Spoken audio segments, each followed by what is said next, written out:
I said it before and I'll say it again. Life moves pretty fast. You don't stop and look around once in a while. You can miss it.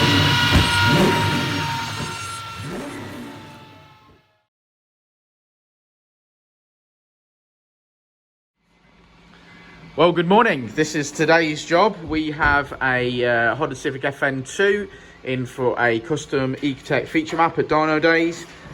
First things we're going to do, some health checks, give it a visual inspection, make sure that everything's where it needs to be, make sure we got oil, coolant, etc, etc. And then we put it through its paces on the dyno and make sure that it's standard power. So if it makes a standard power figure, that generally indicates that it's healthy, and then we're good to go to start mapping. What we would do at that point is load the base file on, which we've tuned to a sort of level that gets us going. And then from there it's all tweaking on the dyno, setting up the features, etc. So lots of videos of it running on the dyno, getting better and better. That's the plan, and hopefully we'll get a good result out of this. So yeah, that's us. Let's get cracking.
So there we have it. As you can see, we made some great gains in the mid-range as per usual, and some top-end power as well, but power up across the whole of the rev range, which is great.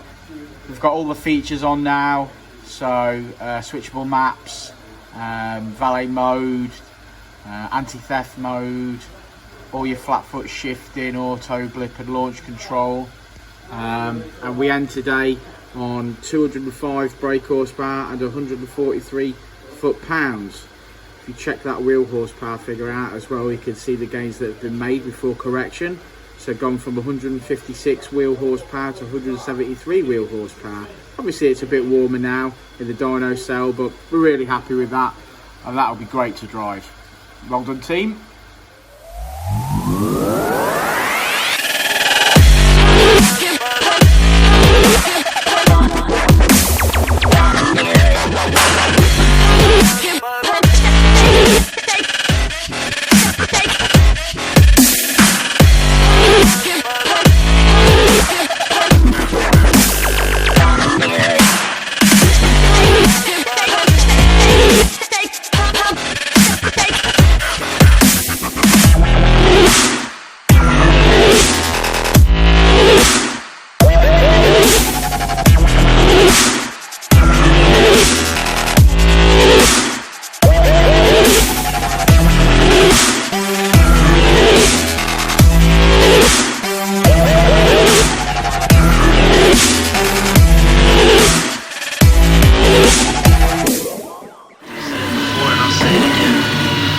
Life moves pretty fast.